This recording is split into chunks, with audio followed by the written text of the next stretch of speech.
The Kigezi subregion is well known for being in the middle of Uganda's tourist attractions, including Lake Bunyonyi, Africa's second deepest lake, and it also serves as a stopover point for travelers heading to Bwindi Impenetrable Forest, a popular location for mountain gorilla trekking in the area, as well as Muhabura Ranges, among other attractions.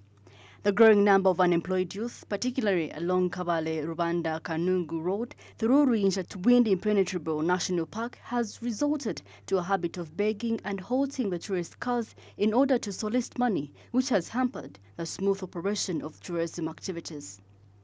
Zikereta urged security, tourism and responsible organizations to collaborate in order to raise awareness in these communities by introducing alternatives to begging, like opening up craft shops.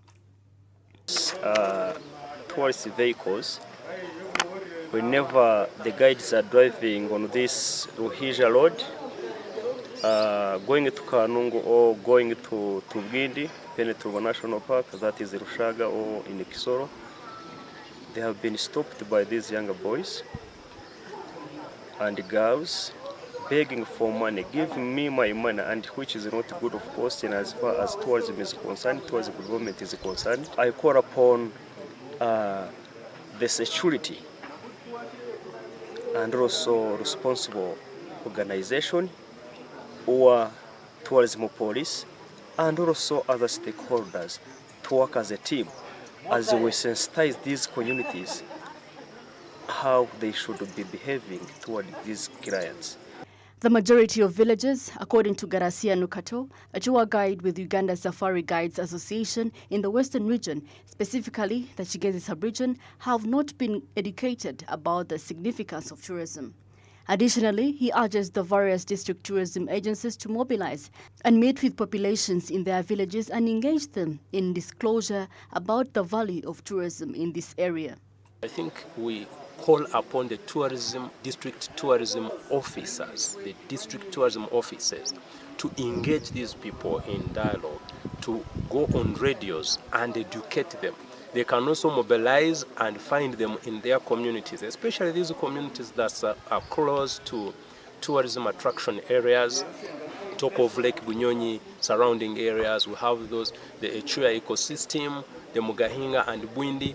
Talk of the Queen Elizabeth. It is the same all over.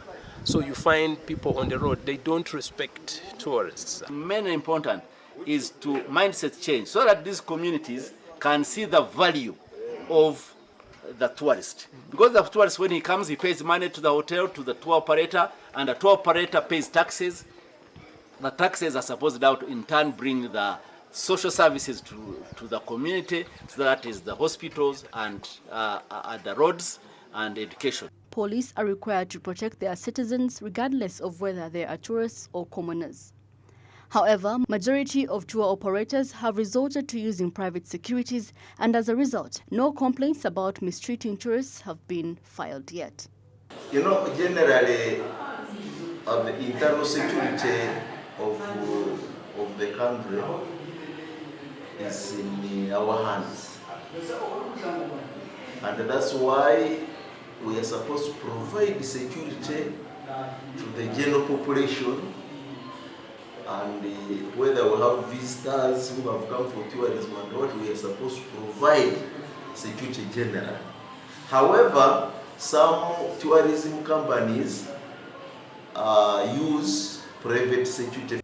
Kigezi subregion contributes 65% towards revenue collected from tourism sector. According to the Ministry of Tourism, there were 814,508 foreign tourists to Uganda in 2020, an increase of 59% from the previous year. Nearly 2.7 trillion shillings in tourism revenue was made, accounting for 12.2% of all exports and 41.4% of service exports. Nobert Ndyamuhakyi, Masekatsime for Smart24 TV, Business Today.